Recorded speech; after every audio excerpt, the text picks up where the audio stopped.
Olá, pessoal, muito boa noite a todos. Estamos muito felizes aqui de estar de volta ao nosso TED, né? Dessa vez uma semana depois somente, né? Mas o TED, o Temas Espíritas em Debate, né, é uma promoção aqui do Espírita Info, que se propõe a discutir algumas questões que não são comumente conversadas aí nos centros espíritas e outros meios espíritas, né? Ele acontece quinzenalmente, sempre às sextas-feiras, às 8 da noite. Tá? Hoje, nós estamos com a proposta aqui do nosso companheiro Elias Moraes, que vai fazer, no modelo do TED, aí, uma apresentação de até 30 minutos. E aí a gente, como sempre, né, como é o formato do nosso TED, nós vamos abrir logo em seguida para os comentários, perguntas, para as participações dos presentes aqui, né, tanto podendo falar aqui, abrindo seu áudio, seu vídeo, ou pelo chat. Tá? Nosso amigo Elias Moraes, lá de Goiás, olha só, ele produziu uma obra especial, uma bela obra, contextualizando Kardec do século XIX ao XXI. E aí, não satisfeito com isso, ele vai e produz uma irmã, olha só que bonito, ó, Processo Mediúnico. Obras muito gostosas de ler, muito bonitas mesmo, belas obras. Mas agora, vamos ver o que você tem para nós, para falar sobre a esmola, né, Elias? Pedir a Beth para fazer uma prece inicial para a gente, e em seguida a gente vai passar para o Elias aí, para desenvolver esse tema aí sobre a esmola. Você faz uma prece para a gente, Beth? Sim, vamos começar então, buscando Jesus, esse amigo de todas as horas, para dizer obrigada, Senhor, porque estamos juntos, procurando no aprendizado reformular os nossos arcaicos conceitos. Somos, Senhor, aqueles discípulos que, equivocados, malogramos ontem, mas que a sua soberana misericórdia nos reconvocou. Toma, Jesus, de nossas mãos e leva-nos ao caminho do bem. E que nesta noite o nosso companheiro Elias seja feliz da sua apresentação, com um tema tão controvertido, tão sutil e tão delicado. Fica conosco, Jesus. Muito obrigada. Assim seja. Elias, o que pensar da esmola? Essa é a nossa questão para você. Fique à vontade, o espaço é todo seu. Muito obrigado, muito obrigado. Tá bom, gente, eu até preparei aqui algumas telas para a gente se nortear por elas, tá? Para facilitar a nossa abordagem. Então, assim, primeiro que o estudo de hoje é uma questão do Livro dos Espíritos, na verdade. Eu acho isso muito bom, porque me dá a oportunidade, viu, Christian, de contextualizar Kardec de novo. Eu tenho insistido que Kardec tem que ser lido compreendendo o seu tempo histórico, para que a gente possa trazer para a realidade de hoje e fazer as apropriações que são devidas para hoje. Então, acho que esse tema é uma oportunidade de a gente brincar com isso um pouquinho, exercitar isso. Né?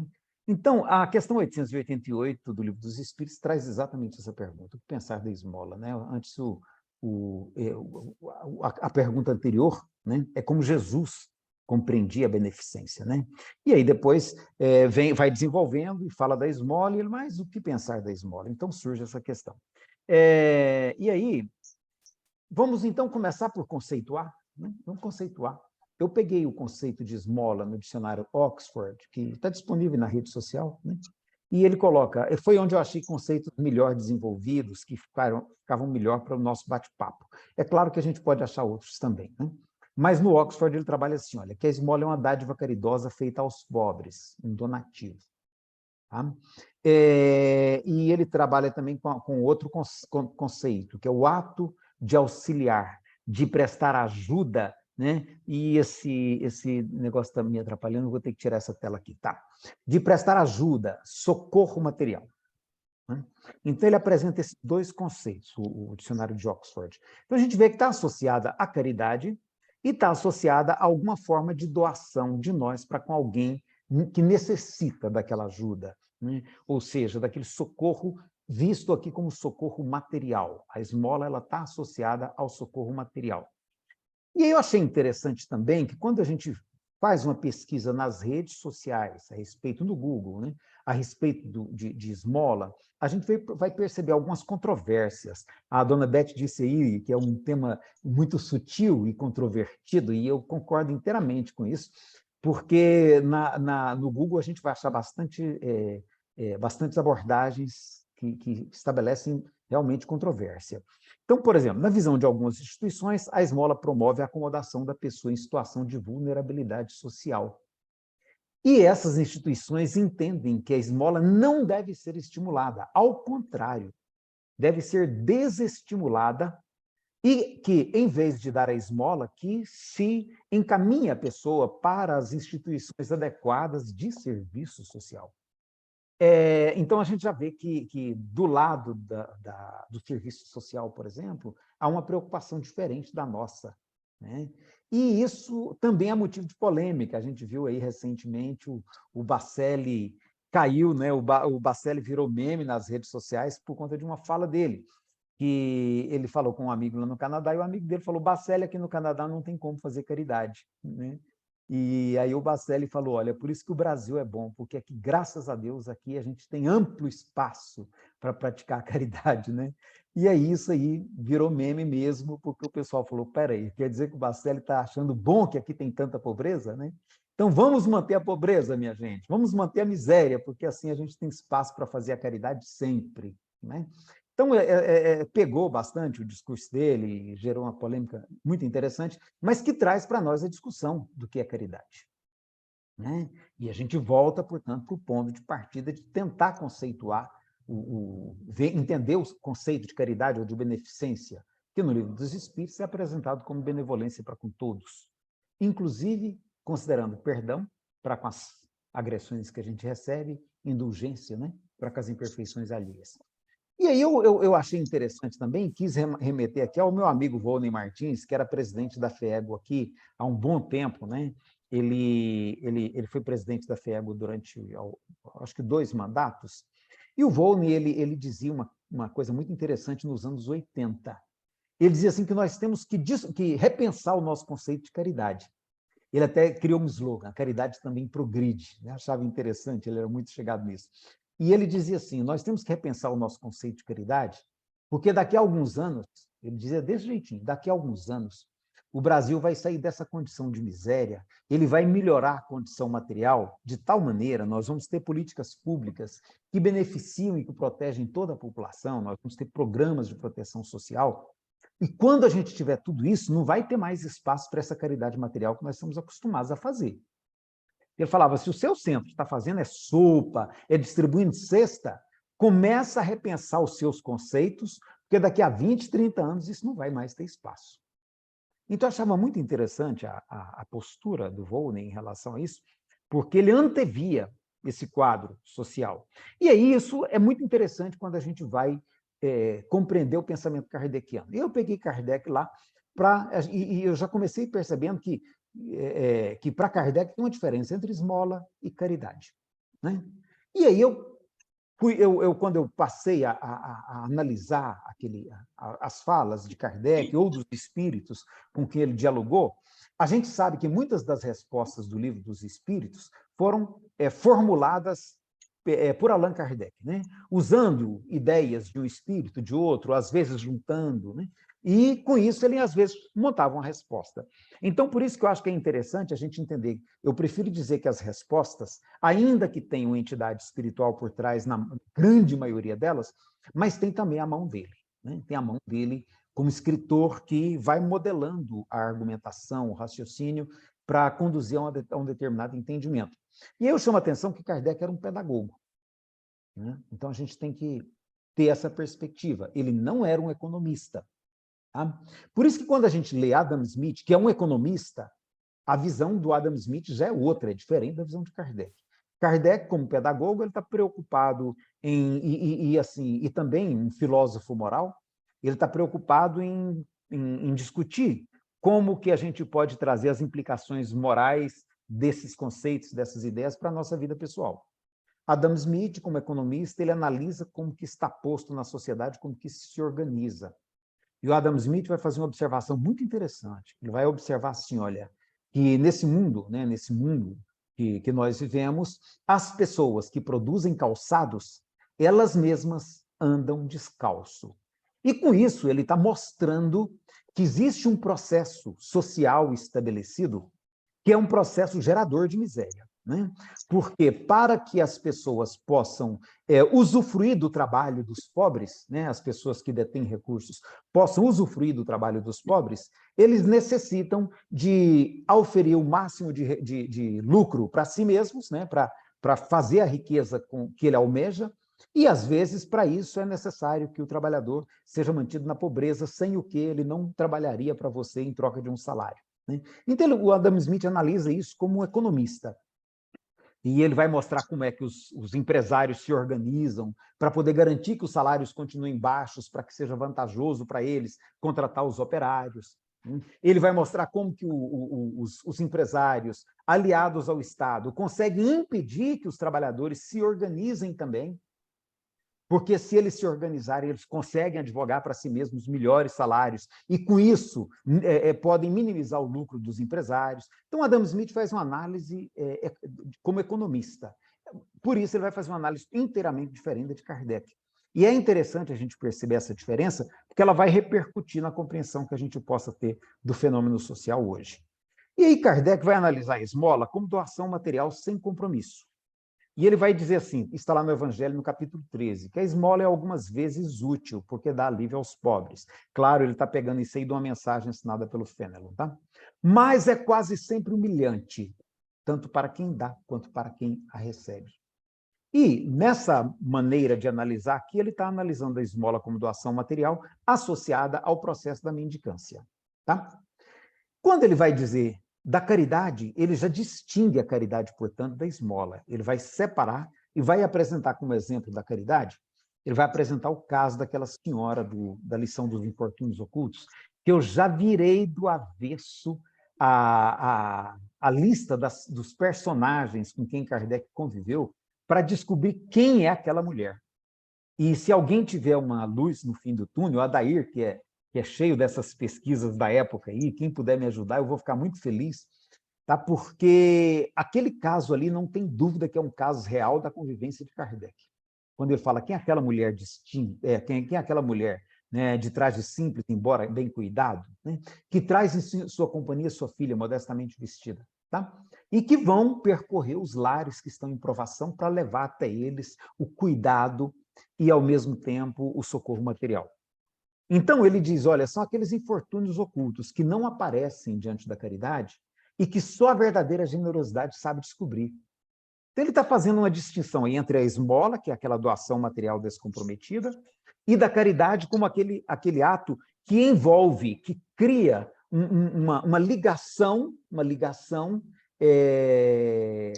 vou dizer assim, afetiva, emocional, né, entre a pessoa que ajuda e a pessoa que recebe aquela ajuda, aquele socorro. Né? É um socorro de natureza pessoal, não é uma ação institucional, é uma ação que é do indivíduo para com o outro. Pode até ter alguma instituição por trás, mas naquele momento ela é pessoal. Então é interessante a gente perceber que Kardec, portanto, faz uma distinção entre esmola e caridade. Né? A caridade não depende, inclusive é outro aspecto interessante que a gente vai perceber na abordagem de Kardec, que a caridade independe da condição social de quem recebe. Tá? Independe. Porque a parábola do samaritano, por exemplo, ninguém sabe, e ele vai usar isso também como ilustração no outro momento, ninguém sabe qual que é a condição social daquele homem que foi assaltado e abandonado à beira da estrada. Ninguém sabe. Ele é um desconhecido total. Né? E no exemplo de caridade que Kardec toma lá do Evangelho, socorrer aquele homem é um ato de caridade.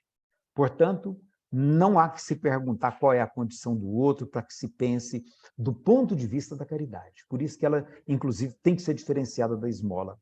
E aí Kardec, na outra lição, que já é uma mensagem assinada pelo Severus, já vai dizer assim, olha, que tanto quanto possível, nós precisamos transformar a esmola em serviço. Tá? E ele vai chamar a atenção que essa seria uma maneira de salvaguardar a dignidade da pessoa que está em situação de necessidade. Então, olha que interessante. Né? Não saiba a vossa mão direita o que dá a vossa esquerda. Cuide para que a pessoa que está sendo beneficiada pelos seus gestos se sinta dignificada e não exposta. Né? Não trombeteis diante dos outros aí por conta do óbolo que você compartilha. Então, Kardec vai usar aí o Evangelho para mostrar como que a gente precisaria rever a nossa maneira de lidar com a prática de socorrer o próximo através da doação material, que seria a esmola. Então, o Severus tem uma lição muito interessante, e aí nós temos que, de novo, contextualizar Kardec. Porque quando esse espírito apresenta a possibilidade de você transformar a sua... E aí vem o próximo tópico, né, a utilidade social da riqueza, né, que o Fenelon vai dizer, transformai a esmola em salário, provendo serviços, provendo meios de geração de riqueza, para que as pessoas, em vez de contarem com a sua ajuda material, possam contar com o trabalho que você lhes ofereça. E aí que eu chamo a atenção para a questão da contextualização, o Adam Smith seria mais cuidadoso. O Adam Smith diria assim, olha, que numa sociedade organizada nos moldes da nossa sociedade, em torno de um sistema, e eu não vou ter receio de usar algumas expressões, tá, gente? Organizada no modo do sistema da produção capitalista, né? A taxa de desemprego ela tem que ser regulada em benefício da produção e da geração de riqueza. Porque se ela não for controlada, a taxa de enriquecimento dos investidores cai. Né? Então, o Adam Smith chama atenção para esse lado. Essa ideia de transformar a esmola em salário, ela esbarra na macroeconomia.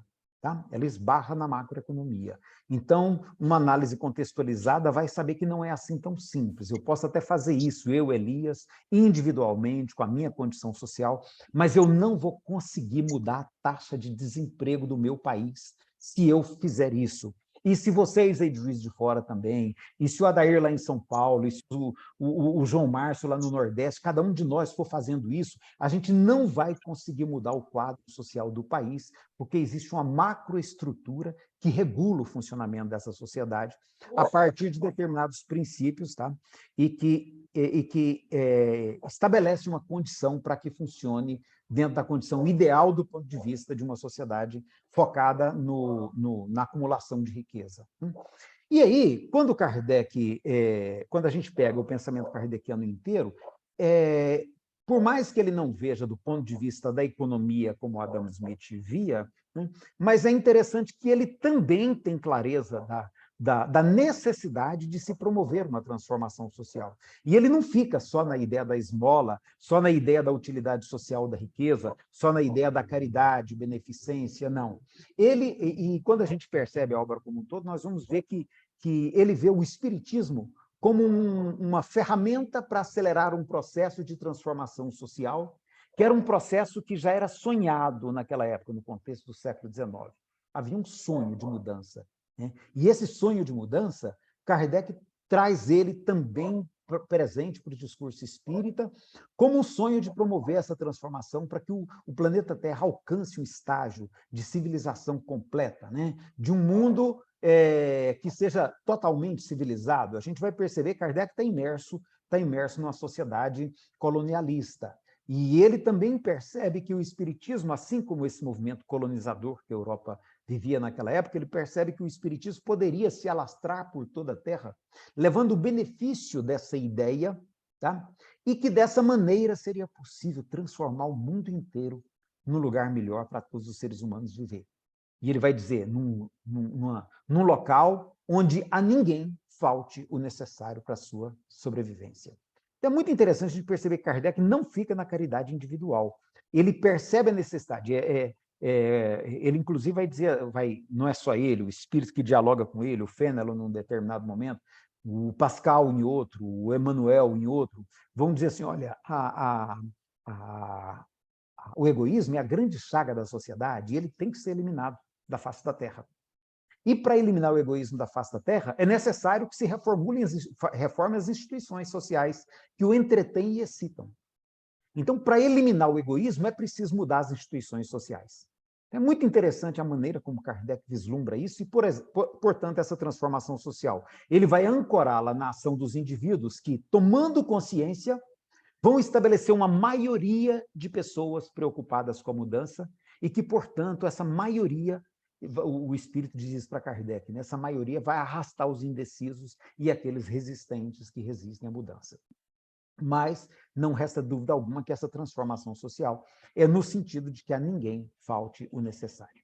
E aí eu peguei também, nós diante da esmola, para trazer para a nossa realidade e a gente não perder de vista alguns conceitos, algumas abordagens que são do meio das ciências sociais, da economia, tá? E que são necessários para a compreensão dessa questão. Então, o primeiro ponto é que a miséria, a gente precisa compreendê-la como uma construção social, como muito bem definiu o próprio Adam Smith, bem antes de Kardec, 1700 e alguma coisa lá, né? Então, ele mesmo já compreendeu, já diagnosticou e já demonstrou como que a miséria era um quadro social criado para permitir que um determinado processo de acumulação de riqueza acontecesse, né? Quando ele analisa a riqueza das nações. Então, nós temos que entender. E o Kardec também tem clareza disso. Por mais que ele seja um pedagogo, ele não é um pedagogo alienado da realidade também, não. Na questão 793, ele entende que a civilização, como era compreendido, né, a civilização também traz males. E esses males que a civilização cria, ela mesma depois tem que encontrar meios de equacionar e de resolver. Então, ele vê assim uma civilização que teria condições de solucionar os males que ela própria criou. Adam Smith, nesse ponto, seria um pouquinho mais crítico, porque a análise dele, como sendo econômica, ele vai observar que não é tão simples assim, né? Mas é interessante perceber que Kardec tem clareza de que há um processo social em curso e que esse processo social ele gera certas consequências, tá? E uma dessas consequências é a miséria, a pobreza, é a fome para muitas pessoas. Paris, nessa época, vivia um caos, né, gente? A gente sabe que a Revolução Industrial trouxe muita gente do campo para a cidade, e Paris, nessa época, era cheia de bairros periféricos em situação de miséria, fábricas cercadas daqueles guetos onde moravam os trabalhadores em condições das mais absurdas, né? Não só Paris, como também Londres, um pouco na Alemanha.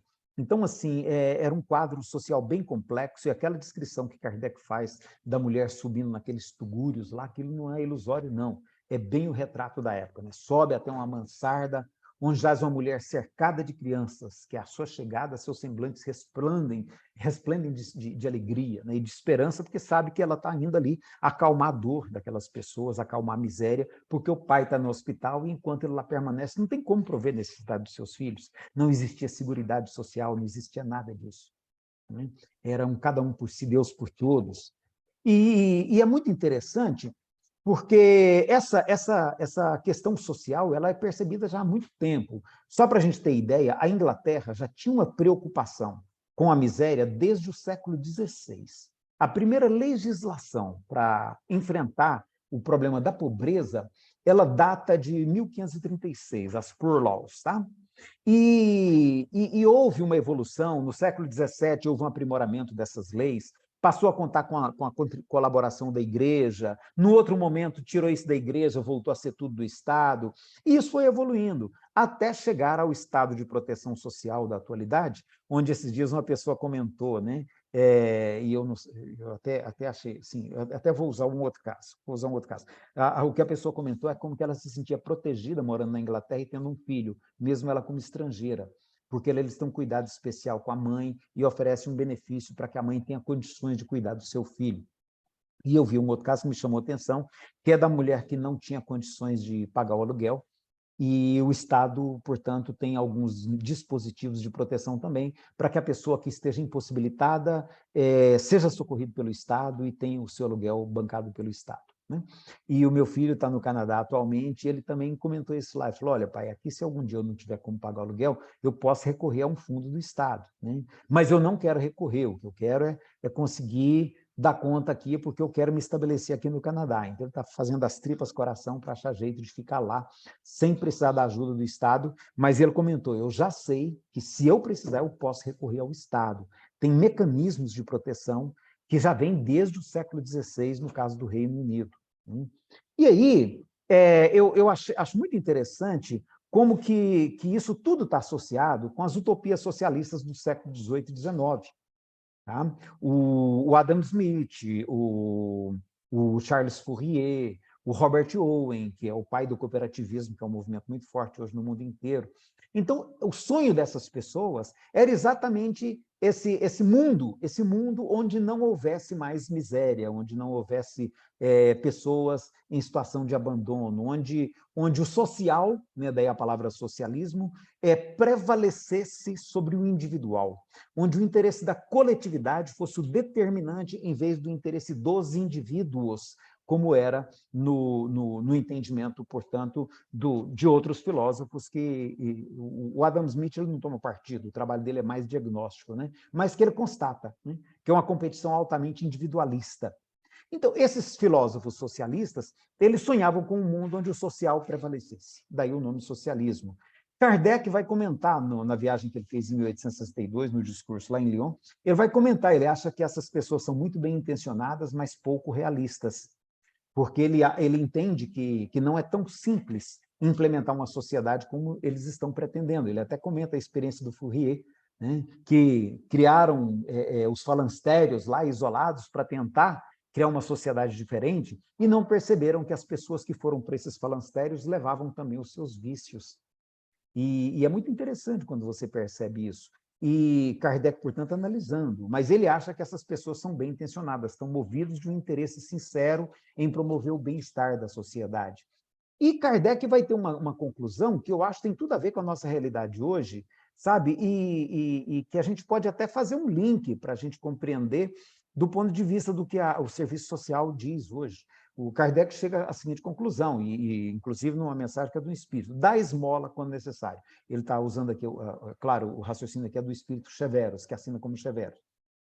Dá esmola quando necessário, mas tanto quanto possível transformar a esmola em salário, né? E eu diria, a gente pode entender aqui, olha, mas tanto quanto possível, vamos promover serviços de amparo social para a comunidade, de forma que a esmola não seja mais a única alternativa e que as pessoas possam estar asseguradas. Porque, aliás, deixa eu voltar aqui um pouquinho, gente, né? Porque para que a pessoa não se sinta exposta à humilhação por ter que depender da ajuda de terceiros. Então, é essa a ideia que está por trás de todo esse processo, né? É muito interessante a gente analisar que hoje a gente tem programas, propostas de políticas sociais, e aí mais uma vez, tá, gente? Eu não vou ter brios de falar essas coisas aqui, porque eu acho que a gente está num grupo onde essa discussão pode ser feita, né?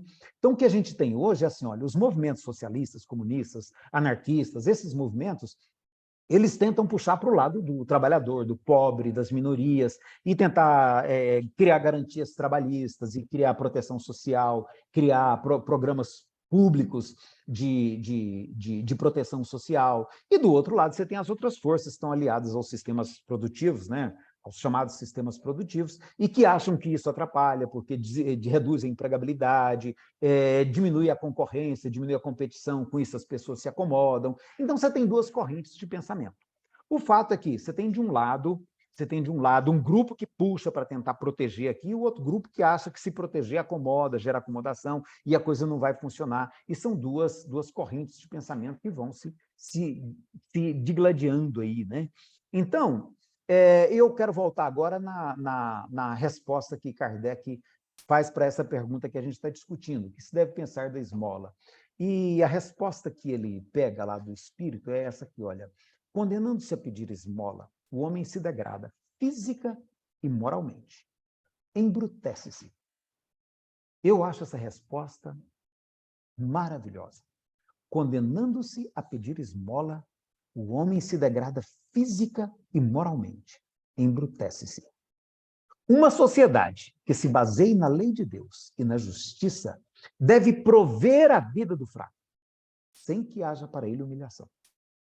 Sem que haja para ele humilhação.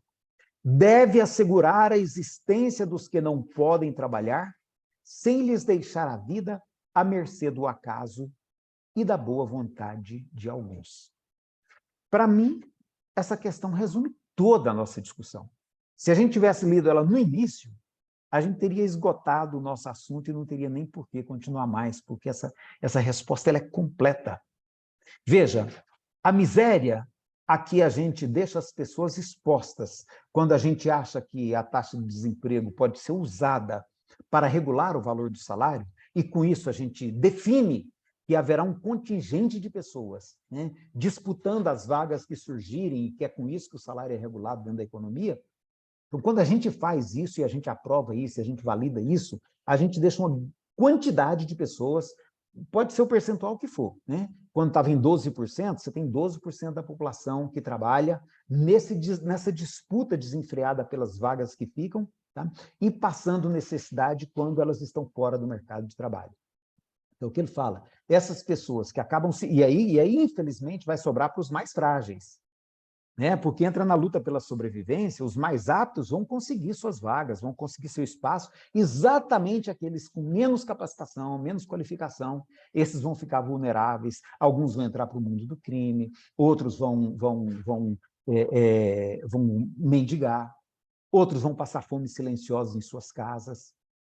Então, quando você valida esses dispositivos de regulação da economia mediante a taxa de desemprego, o que a gente está validando é isso, né? O homem se degrada física e moralmente, embrutece-se. E por isso que ele vai dizer aqui, olha, e aqui eu acho que o espírito que responde está falando claramente dos mecanismos de proteção social que a gente tem que criar em favor das pessoas que ficam vulnerabilizadas, seja no sistema capitalista, onde inevitavelmente haverá esse contingente, seja em outros sistemas que nunca vai se cobrir todas as necessidades. Ele diz, uma sociedade que se baseie na lei de Deus e na justiça deve prover a vida do fraco. E não é de qualquer maneira, gente. Garantindo a dignidade dessa criatura, sem que haja para ele humilhação, né? Então, é uma condição de proteção mesmo para as pessoas que estão em situação de vulnerabilidade. Deve assegurar a existência daqueles que, qualquer que seja o motivo, não estão conseguindo trabalhar nesse momento. Pode ser até um quadro depressivo.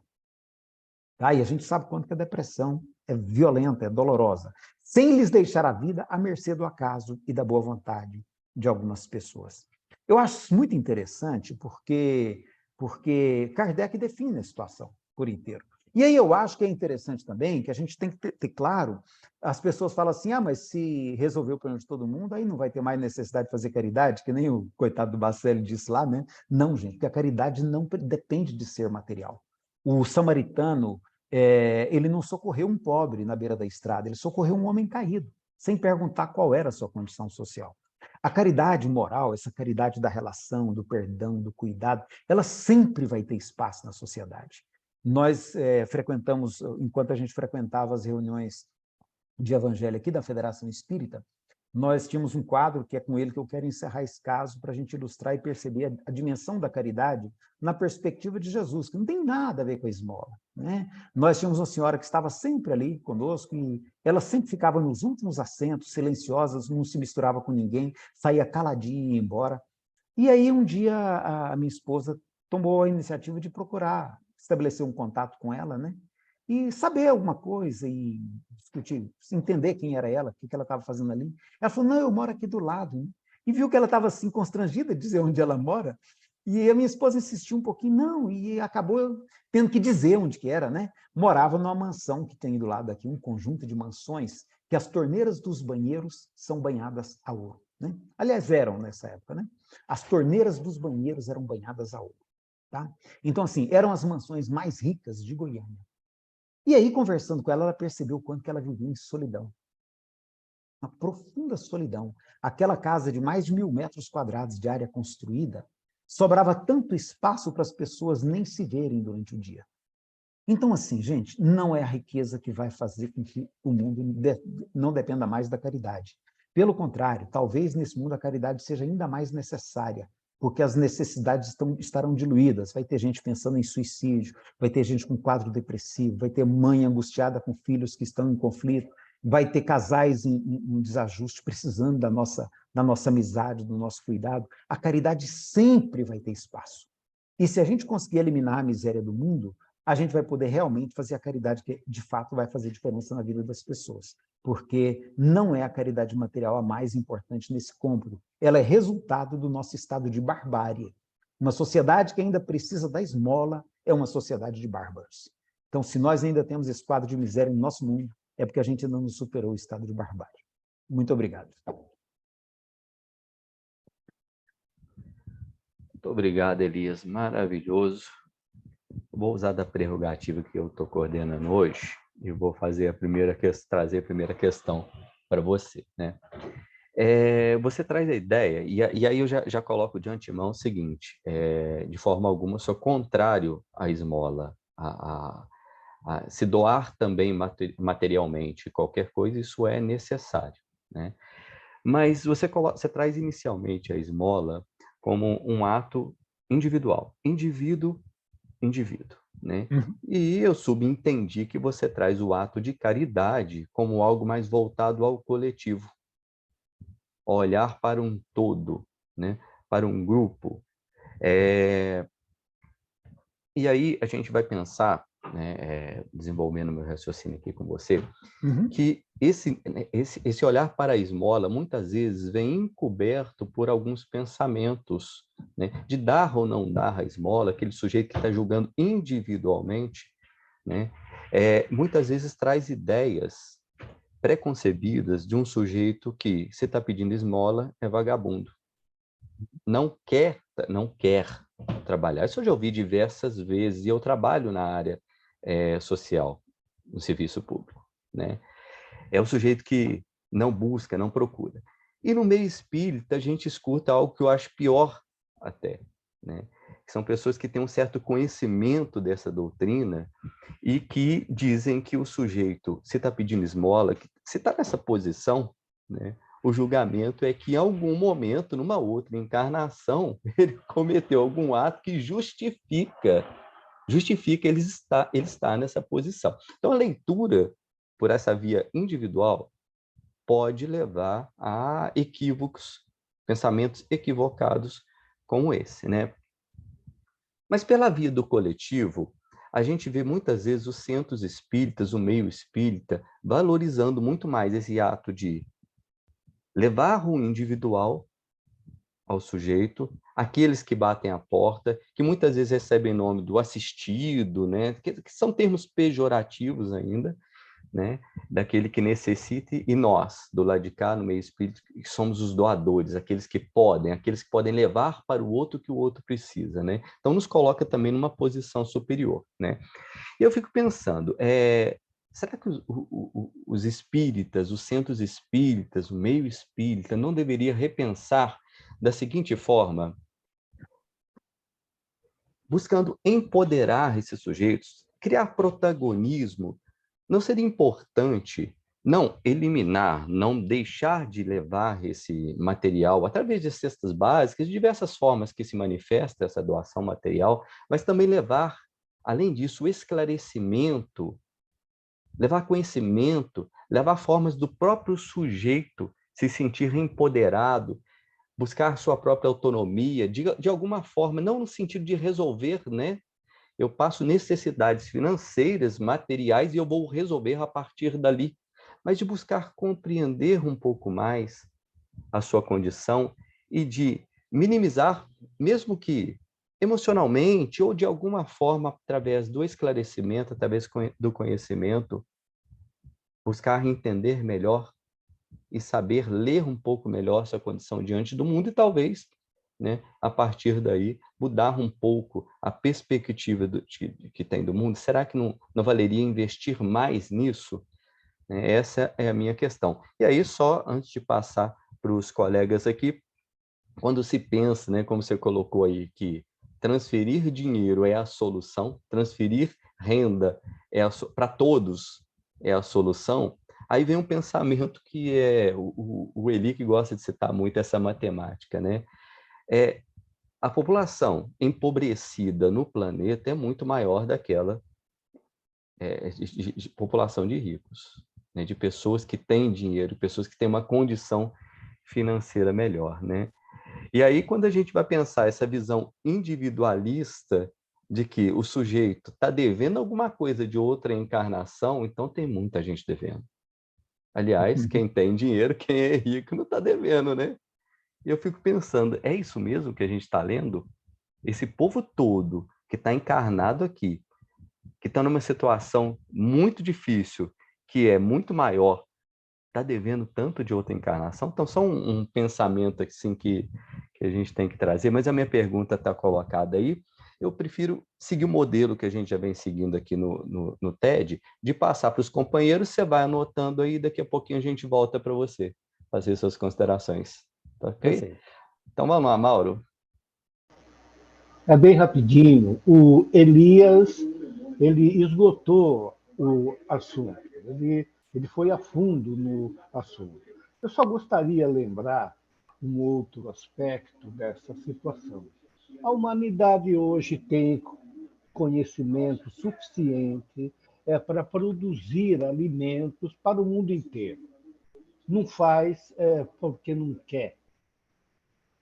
Não é um processo normal que uma sociedade vai se desenvolvendo.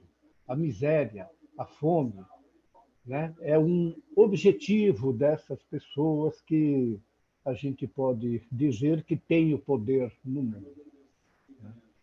Basicamente é uma coisa incompreensível. Hoje em dia, alguém sabe que passe fome. É uma barbárie isso. Uma barbárie muito grande. Me desculpa, isso é uma coisa que eu não consigo entender, né?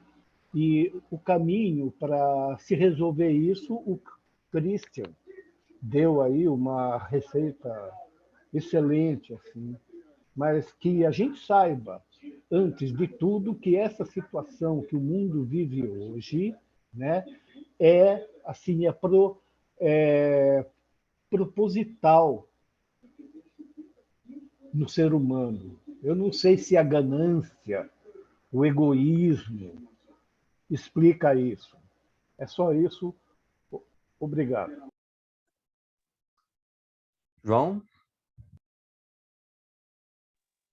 Boa noite, meu povo. Elias deu um show, né? Como sempre, esse tema caiu em boas mãos. Eu fiquei surpreso pelo teórico que tu trouxe para abordar a questão do sistema econômico, né? O amigo citou aí várias vezes o Adam Smith. O Adam Smith, pelas minhas leituras, ele era considerado o pai do capitalismo, criou o liberalismo, inclusive abriga a guerra econômica entre sistema socialista e capitalista e coloca de um lado Marx e o Adam Smith. A abordagem dele no livro A Riqueza das Nações, o Adam Smith elaborou um sistema econômico baseado no alto interesse e no egoísmo. Ele colocava que o egoísmo dos ricos, de qualquer forma, ajuda os pobres, porque ele acumula riqueza e ele acaba oferecendo emprego. É a base do capitalismo. Só me surpreendeu tu usar justamente o cabeça do capitalismo para colocar essa visão sociológica que nós concordamos, né? Mas você estuda mais do que eu, depois você vai ver isso. Eu queria te trazer para o centro do salão, que lá você dança, dá um baile, dá um show, que é o seguinte. Meu amigo Elias Moraes, você acha que existe cor nessa exploração da pobreza do morador de rua? Porque a impressão que eu tenho, e lendo também, aliás, todo mundo aqui, a maioria de nós estamos lendo ansioso para ver alguma coisa desse teu novo livro, que é fantástico, né? Lá você coloca a questão da branquitude. Parece que esse aspecto étnico, um olhar do branco, que nos coloniza e nos molda a nossa capacidade de analisar essa questão. Então, a impressão que eu tenho, sempre que a gente vai analisar a questão da esmola, do morador de rua, do pobre, é uma visão do branco. Você vê isso aí também? Existe um aspecto de cor nesse olhar? Teria outro olhar que não com esse viés etnocêntrico? E a minha outra pergunta é o seguinte: o que é que você acha dessa ideia? É uma ideia que circula há muito tempo no movimento espírita, Elias, de que o pobre, o morador de rua, estaria em expiação. Ele precisa passar por essa experiência de dormir no banco da praça, dormir em viadutos, passar fome, o frio da madrugada. Isso teriam características específicas para o aprendizado espiritual desse espírito, porque ele tem necessidade de débito, karma, pagar, quitar de vidas passadas. Isso é muito vigente na fala e no discurso de importantes tribunos espíritas. Em seminários, eles colocam isso. Ele estaria, esse pobre, esse morador de rua, estaria no lugar dele, que lhe é merecido, porque é ali que ele reencarnou para evoluir. O que é que você acha dessa visão? E eu acho que tem a ver a questão do olhar do branco, se você vai colocar, enfim. Parabéns, você deu um show, é contigo. Adair? Parabéns, doutor Elias Moraes, como sempre, show de bola. Eu vou aproveitar duas falas, a do João e a revolta do Mauro, que é a minha também, à luz de Kardec. Né? Porque a gente discutir qualquer teoria econômica, qualquer tipo de ideologia, né, de sistema, seja político, econômico, alguma coisa, sem acrescentar, né, o que a gente estuda em Kardec, deixando de lado o mundo espiritual, no meu entender, fica faltando coisa, porque a gente fica debatendo o mundo dos homens, né, e isso é meio complicado. Então, a gente sabe, né, que o movimento espírita traz essa fala do João Márcio. Né, e eu procuro, lendo Kardec, que essa fala, né, não é da maioria, tem que ser da minoria, e quem está em expiação somos nós que temos condições de fazer. Quando a gente abrir a janela e ver um irmão passando fome, né, a prova é minha. Então, é uma leitura meio diferente que eu faço. Então, o que eu preciso fazer enquanto indivíduo?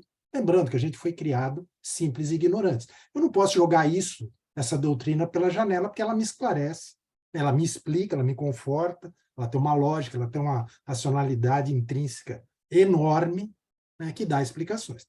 Então, a gente sabe que todos fomos criados simples e ignorantes, e todos estão na sua trajetória na lei do progresso. Então, até chegar a certo ponto, a gente vê em vários pontos das obras fundamentais, que aqueles incomodados, né, aquelas pessoas vão se tornar maioria e conseguir realmente produzir alguma coisa, alterando o sistema econômico, alterando o sistema político, alterando ideologias, né, não as que a gente tem, porque a gente sabe que elas são falhas, seja A um extremo, seja B o outro extremo. Então, eu queria só ficar nesse meio termo do que o Mauro trouxe, do que o João trouxe, e trazer o que está no que é o Espiritismo, né? O que o exame daqueles que já viveram, provando que a soma da felicidade futura está na razão do progresso moral efetuado e do bem que se praticou na Terra. Então, né, quando a gente tiver a plena consciência disso, quando a maioria dos homens estiver convencida dessa ideia, quando ela professar esses princípios e praticar o bem, aí sim, né, provocarão, né, mudanças nas nossas instituições sociais. Então, a esmola, ela é necessária, sim, com dignidade, dando condições, porque nós não temos instituições que supram isso. Então, a gente tem que fazer o de imediato. A pessoa não tem o que comer no dia. não ter o que levar para casa no dia. Hoje eu estava vendo o Jornal Nacional, é revoltante o que está acontecendo aqui em São Paulo, né? Crianças que passam para pegar pão e o pão sendo feito com água, e tirando o ovo, porque já não, as ONGs já não tem. Então, parabéns, Elias. Eu acho que nosso trabalho é nosso, né? Essa evolução moral é nossa. Enquanto a nossa janela estiver ali, o nosso irmão está ali, nós temos responsabilidade total nisso, enquanto indivíduo e enquanto sociedade. Elias, já está com bastante material aí, né? Não, eu vou requerer outro TED agora. Tanta coisa que eu falei, o que é isso? O que eu faço agora com tanta coisa, né? Bom, eu vou inverter. Eu vou começar pelo que você disse, Adair. Eu vou começar do fim para o começo, tá? Assim, olha, Kardec é muito claro, dá esmola quando necessário. Hoje, então, nós estamos numa situação de caos. A gente vai ter que dar o tempo todo, né? Enquanto a gente conversava aqui, minha esposa estava ali, socorrendo a necessidade de medicamento de uma mãe com 3 filhos, vendo um estado de um quadro de violência doméstica, tá? Fugindo do marido, fugindo do pai das crianças, não era nem marido, né? Fugindo do pai de 2 das filhas dela, que já apanhou, as crianças são traumatizadas porque viver esse quadro de violência dentro de casa. É uma família de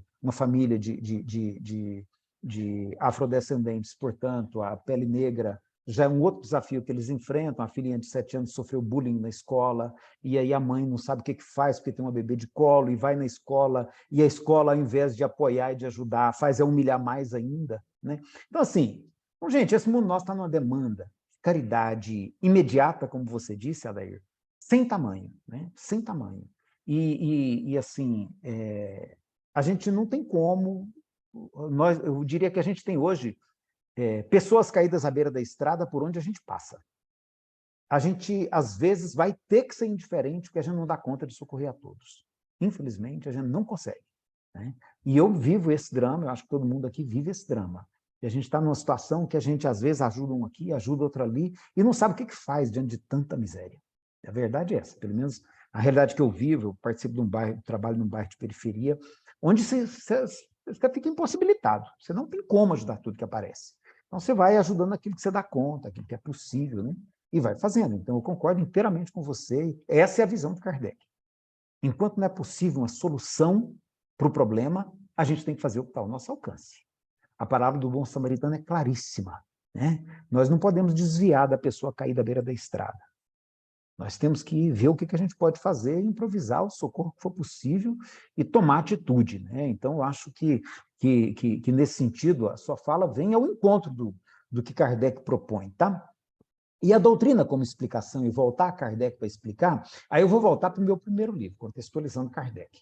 Eu acho que a gente achar que as explicações da ciência não oferecem respostas para as questões sob um olhar espiritual, eu acho que a gente está distorcendo o trabalho de Kardec.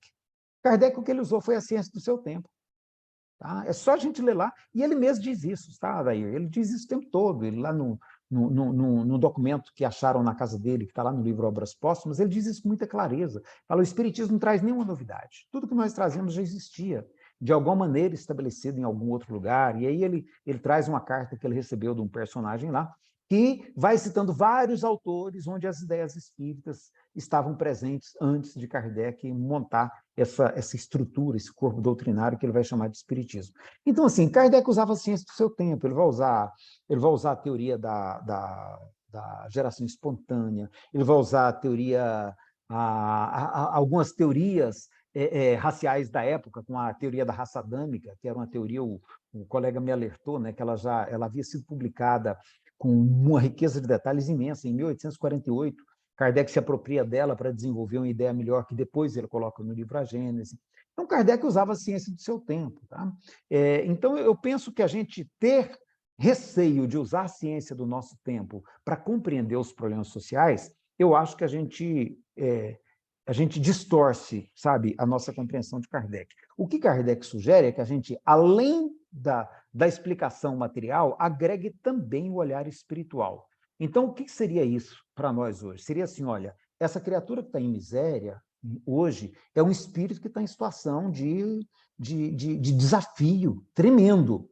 porque esse quadro social dentro do qual ele está inserido pode levá-lo a situações indesejadas do ponto de vista do seu aprendizado espiritual, e ele manifestar reações que podem comprometer o processo espiritual dele. Então, a gente tem que ter um olhar de misericórdia ainda mais redobrado para esse indivíduo e tentar tirá-lo disso quanto antes, para que ele não fique exposto e venha comprometer a sua caminhada espiritual, né? Por outro lado, eu vou ver também, para agregar agora um olhar espiritual, que eu tenho uma reencarnação prevista para daqui a 50, 60, 80 anos, eu vou reencarnar. E se eu mantenho esse quadro social como está, eu também vou ser uma pessoa em disputa de vaga. Quando eu vier reencarnar, eu vou estar disputando essa pirâmide social que só tem 10% aqui na camada de cima, né? E que tem uma grande quantidade, 64% da população, no estado de pobreza grave ou de miséria. Então, assim, eu acho que essa é a interpretação espiritual que eu vou dar para os dados que a ciência me traz hoje. Sabe? Então, eu preciso agregar o olhar espiritual, e eu concordo inteiramente com você, mas eu preciso agregar o olhar espiritual ao que a ciência me diz hoje. Eu não posso, por exemplo, ignorar um estudo do Thomas Piketty, quando se trata de economia, quando ele vai mostrar como é que se dá a distribuição da riqueza no mundo. Né? Eu não posso fechar os olhos para isso.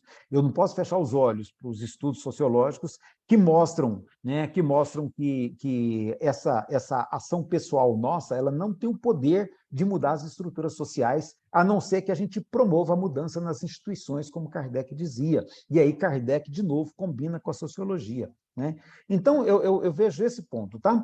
E voltando ao João Márcio, o João Márcio perguntou por que Adam Smith. É muito interessante, João Márcio, eu toda a vida entendi Adam Smith como pai do capitalismo.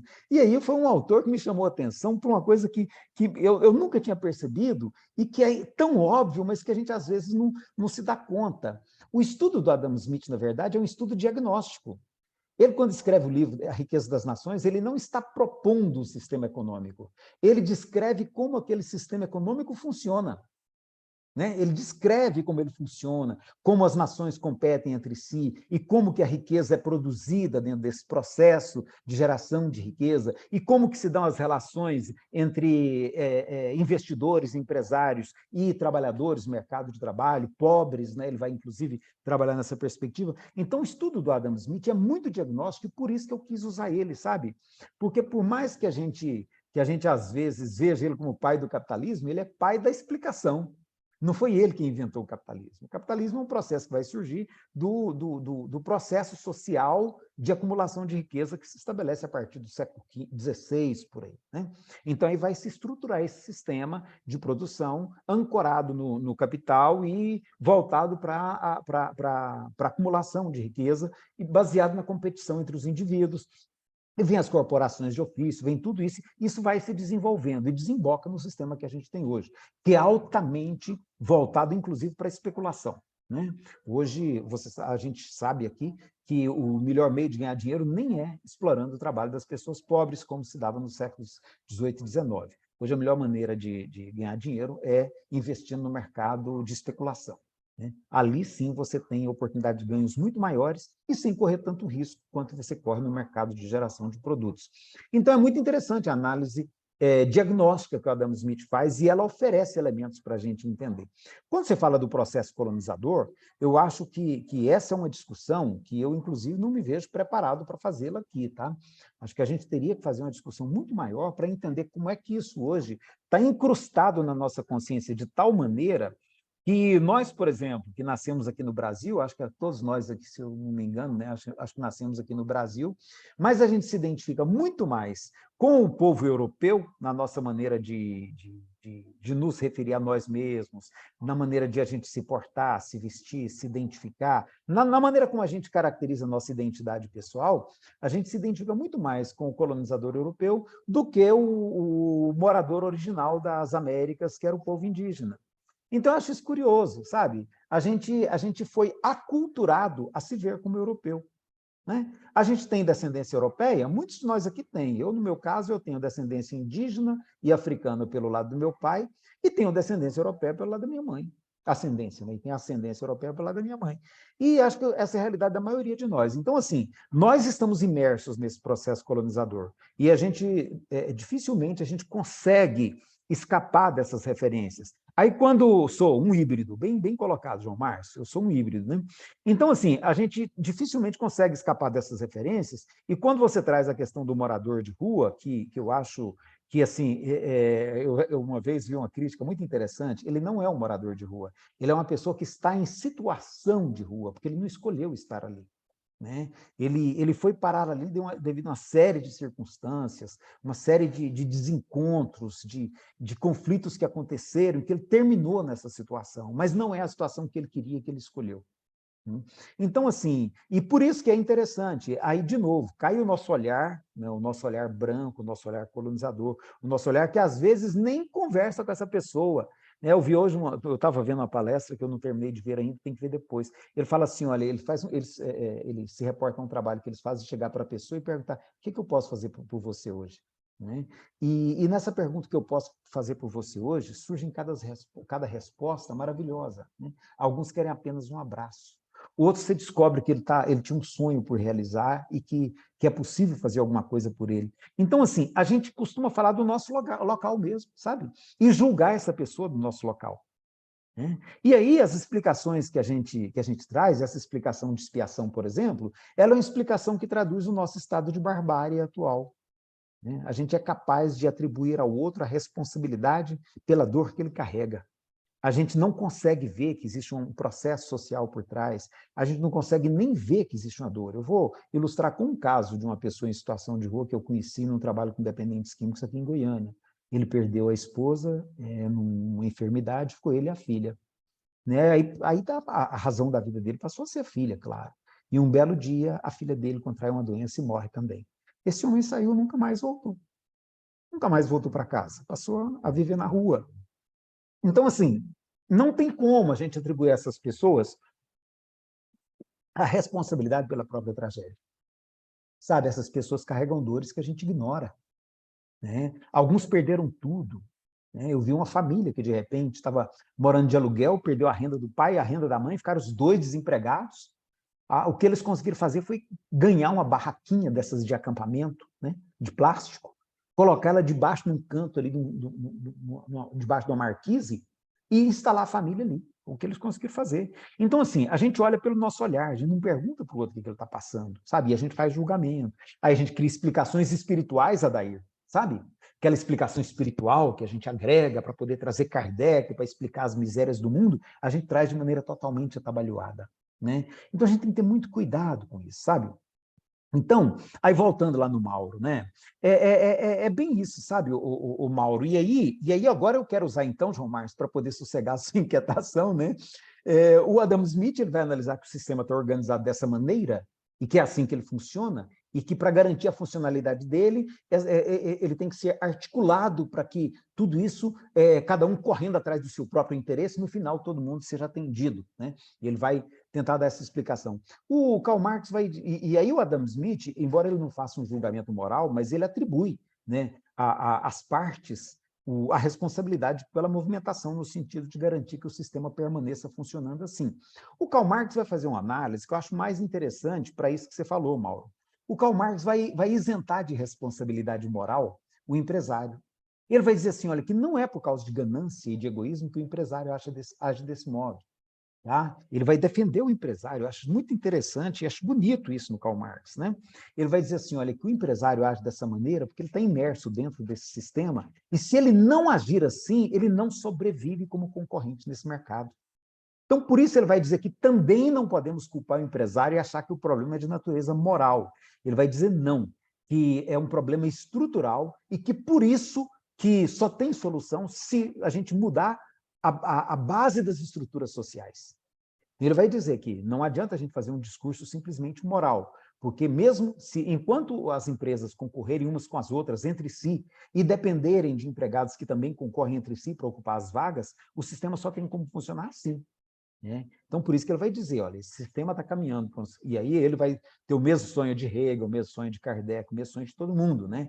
Esse sistema está caminhando para uma situação de colapso, e a hora que ele colapsar, nós temos que ter um modelo para propor. E nem ele vai propor esse modelo, porque ele não sabe que modelo é esse, mas ele imagina que é um modelo baseado numa maneira de decisão coletiva sob controle dos trabalhadores. Né? Ele vai imaginar algo assim. E aí, quando o Christian passa culpa ao Eli, viu, Eli? Ele usa você para fazer a questão do cálculo matemático, né?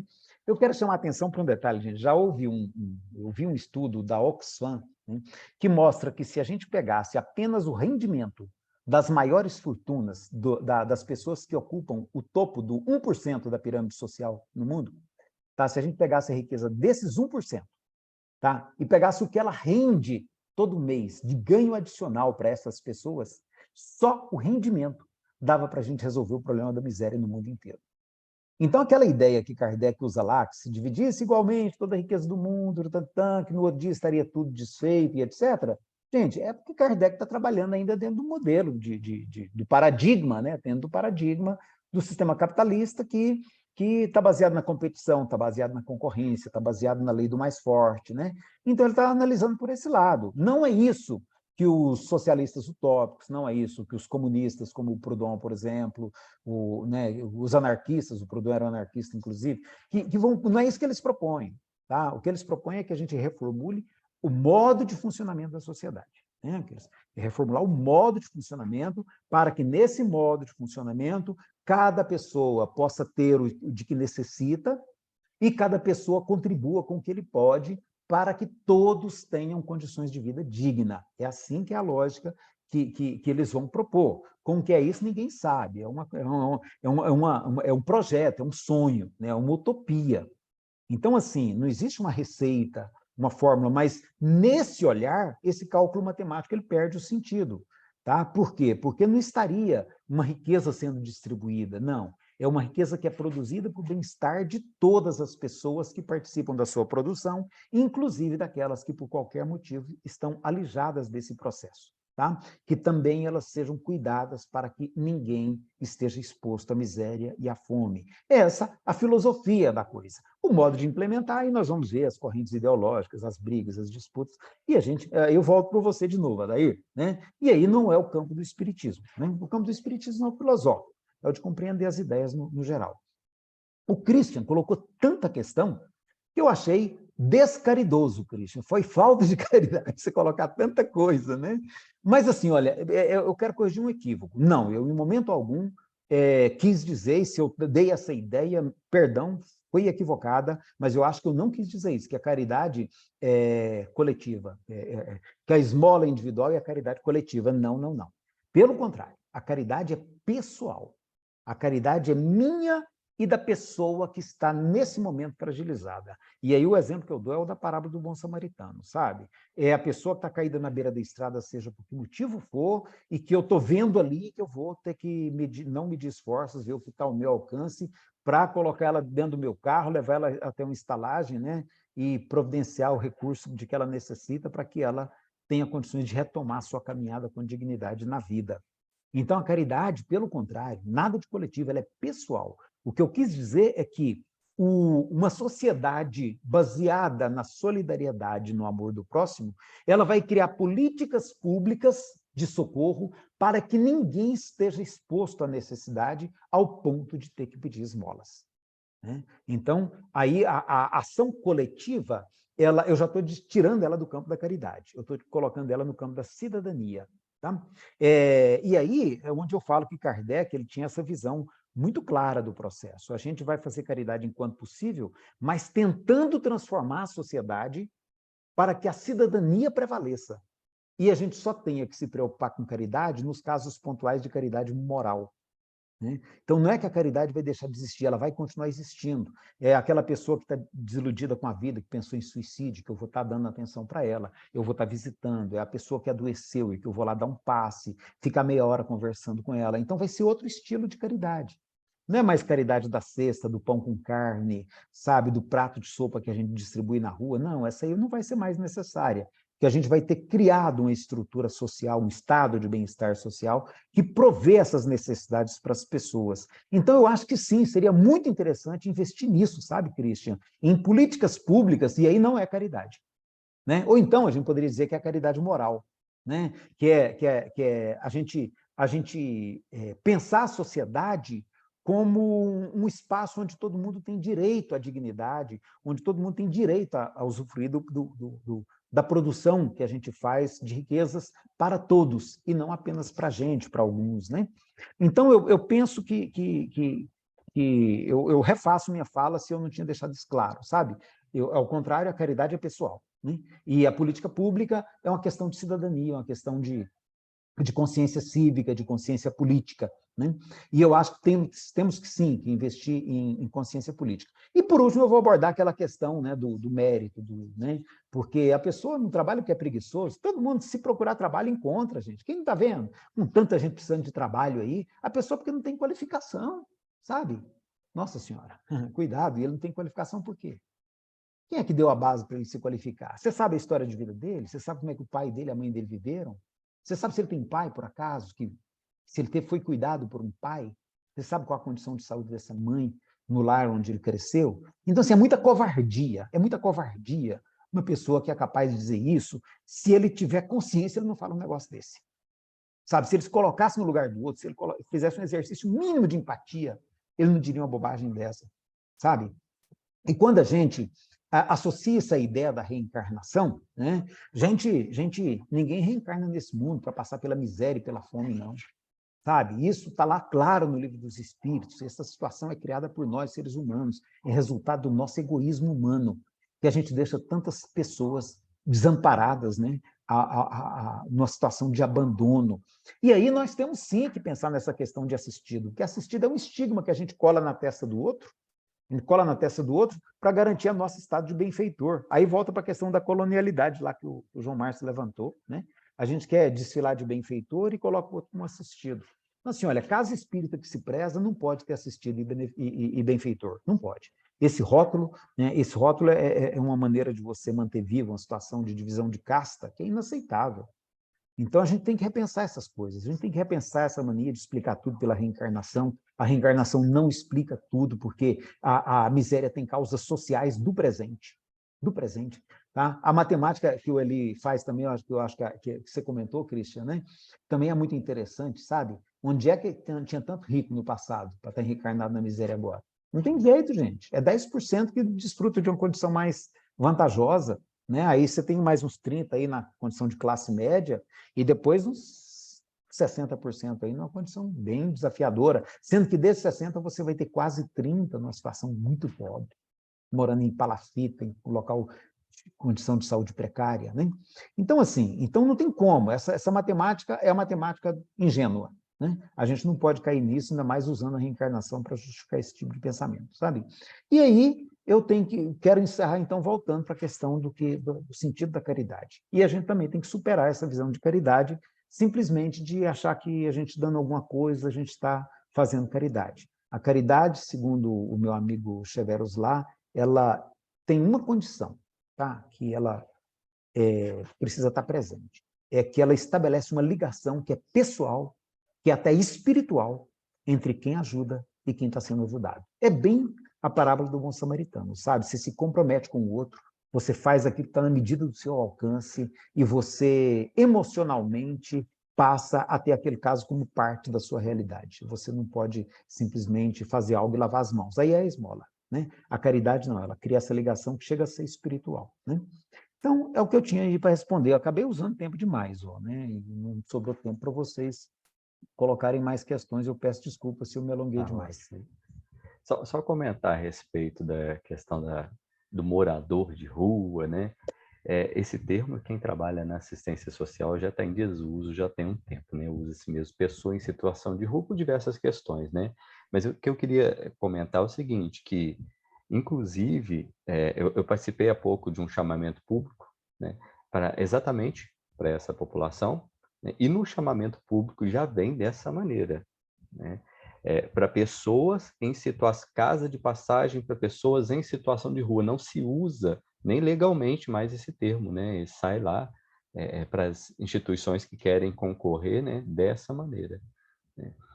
Bom, já demos o nosso tempo, eu vou passar para a Arlene e para o Mauro, que já estão com a mão levantada tem um tempinho aí, e logo depois a gente faz o nosso encerramento aqui. Vai lá, Arlene. Eu vou ser breve, até porque todo mundo já falou muito e o Elias foi maravilhoso, foi excelente, Elias, meus parabéns. Assim, você foi super completo. Eu acho que todas as pessoas que perguntaram também, né? Foi bem assim, meus parabéns. Ô, Elias, assim, a minha questão é bem simples. É diante dessa, eu vou até ler aqui para ser rápida. Diante dessa questão que o Kardec coloca, né, de o espiritismo como ferramenta para promover essa transformação social, diante disso, e pensando nessas questões que você trouxe, né? E que vocês todos trouxeram também, partindo até da questão que o Adair colocou lá em cima também, sobre o papel da educação nisso tudo. E não a educação só em escolas também, mas a educação, os espaços que nós podemos fazer esse trabalho, pensando no estímulo de uma consciência reflexiva dentro dos centros. É isso que você falou muito bem, todos falaram, eu fiquei pensando o seguinte, como que isso vai ficar por conta do... Eu tô falando de quem está há pouco tempo. Isso vai ficar por conta do movimento espírita? Isso vai ficar por conta do movimento começar a fazer algum tipo de pressão, entre aspas, para que esse estímulo dessas consciências críticas, para essa questão da miséria, de tudo que a gente vê de pior e a gente se sente mal, e é importante que a gente se sinta mal, porque se a gente se sentir bem, é porque tem alguma coisa errada com a gente, né? Nós precisamos nos sentir incomodados. Eu fico pensando o seguinte, ainda assim, essas questões dentro do centro espírita, como vocês mesmos falaram, e eu já ouvi várias vezes, são remetidas a questões pretéritas. Como assim que você vê uma possibilidade na prática disso ser discutido, né? Isso ser discutido, saindo desse paralelismo ou dessa coisa que não se discute, se fala, mas assim ninguém entra, porque são questões políticas, são questões econômicas, são questões de desigualdade sérias. E o Kardec, cada dia que passa, apesar de todas as questões de limitações de contexto, de época e tudo, ele trabalha isso aqui, ele chama a nossa responsabilidade do coletivo, né? É isso só. Eu acho que deu para... Obrigada, Elias, muito bom, viu? Muitíssimo obrigada. Mauro? É bem rapidinho. Junto com essa minha insatisfação profunda que vivemos hoje, junto disso existe a doutrina, existe o TED, que assim, dá muitas respostas para nós todos. E falando de uma fala da Arlene, o movimento espírita, eu penso que vai ter um papel importante nessas futuras modificações que vão haver no planeta. Obrigado. Elias, vou te pedir uma coisa dolorosa. Uma resposta para a Arlene breve. Eu acho que nem precisa, ela já respondeu, eu acho que nem precisava comentar. Eu acho que, Arlene, você tem toda a razão, o desafio é político mesmo. E aí, Não, assim, mas... a gente tem que... Não, então eu falo assim, e dentro do centro, como é que seria Pois isso, é, Elias, então na assim, olha, prática? o centro não tem poder para fazer isso. A gente tem que cair na real que nós somos 2% da população brasileira e ainda numa mentalidade extremamente conservadora de caridade material, de distribuir sopa, muito distante da ação necessária para a transformação da sociedade. Nós saímos totalmente do modelo kardeciano, caímos no modelo da sociedade vicentina, da sociedade católica do século XIX.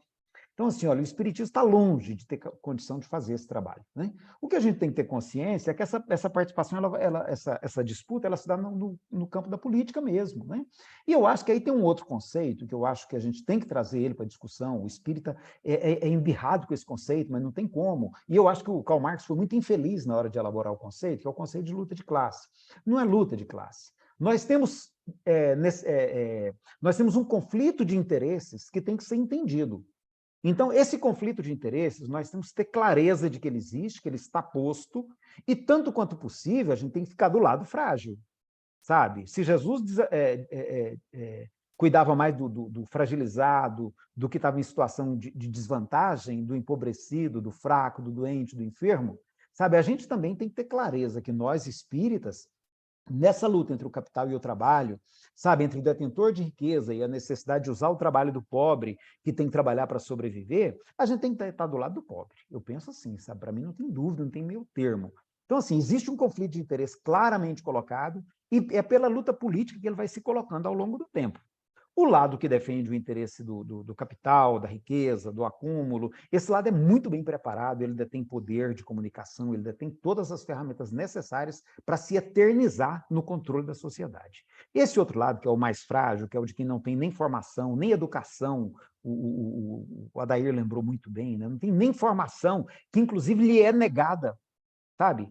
Então, assim, a gente tem que ter clareza dessa luta, sabe? Para a gente entender de que lado que a gente tem que estar fazendo a nossa postura, a nossa defesa e atuando politicamente em defesa de quem, sabe? Acho que quando a gente tem clareza disso, a gente vai entender que o mundo não vai resolver agora de uma vez, o processo é longo, a história, o mundo de regeneração não vai acontecer no século XX como Kardec sonhava, né? É uma luta que vai se dar ao longo do tempo e que, de preferência, eu espero que a gente esteja lutando do lado mais frágil. Elias, muito obrigado, foi muito bom mais uma vez, né? Obrigado a todo mundo Obrigado a presente vocês, também. gente, de coração. É muito bom estar aqui nesse grupo, sabendo disso, é muito bom. Concordo plenamente com você.